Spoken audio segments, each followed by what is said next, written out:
adalah selama kita mau mengajak, maka itulah kesuksesan dakwah. Kegagalan dakwah bukan karena orang menolak ajakan kita, tapi karena kita berhenti dakwah. Jadi nu gagal dakwah mah lain baturu diajak nolak. Yang gagal mah kita berhenti ngajak, tak gagal. Jadi kalau bapak ngajak ke 3 kali gagal kalian, geus eureun, tah gagal. Tapi ketika terus mengajak, sampai kapan? Sampai kapan, Pak?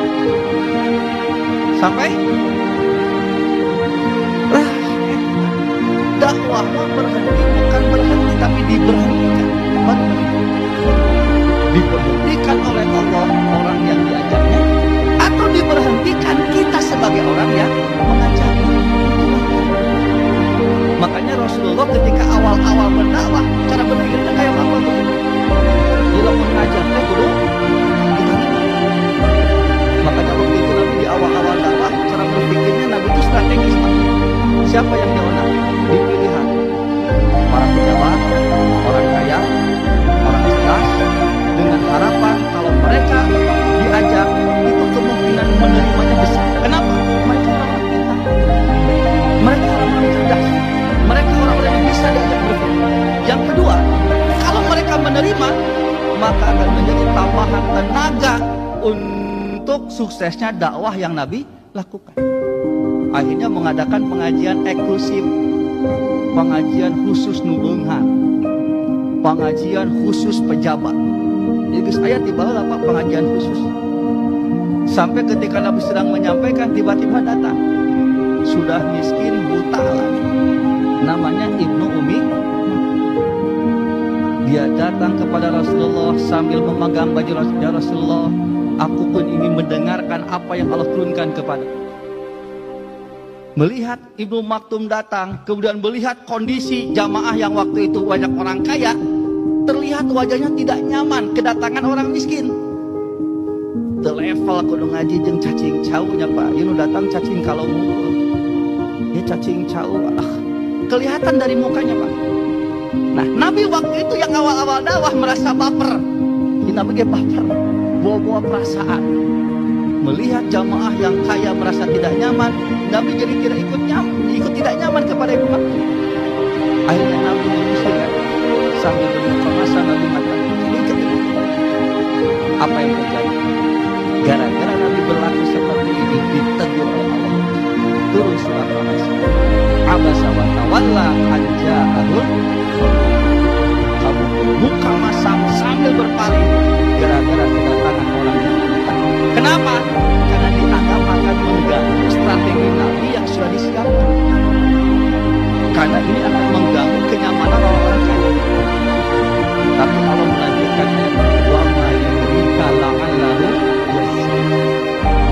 Padahal kamu tidak tahu, bisa jadi orang miskin yang buta ini justru orang yang betul-betul ingin mendapatkan ilmu dari Allah.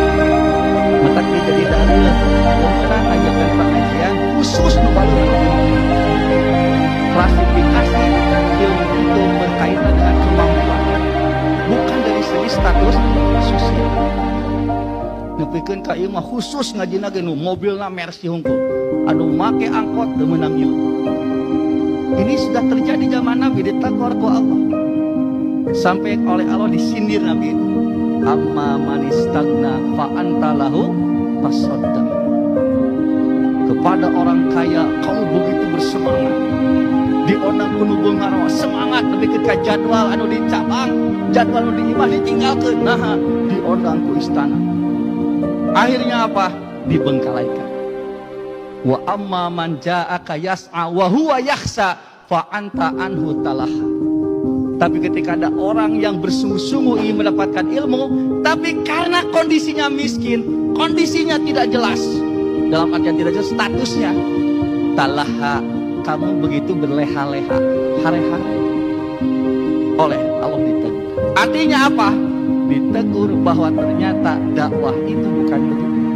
Dan apa yang terjadi Pak? Ternyata strategi Nabi yang begitu matang justru ditolak mentah-mentah oleh mereka yang dianggap oleh Nabi orang-orang yang bisa mudah menerima dakwah Nabi. Jadinya Nabi Daud stres Nabi itu, aduh, sudah akhir bertanya-tanya, kenapa saya mengajak kepada kebaikan ditolak orang? Nabi sampai tidak habis. Lalu Allah berfirman, wa ma 'alaika illa balagh. Ya, kamu sedih. Tugas kamu bukan memaksa orang ikut kepada ajakan kamu, tapi tugas kamu hanya menyampaikan yang baik, menjelaskan penjelasan yang jelas tanpa menghiraukan orang menerima.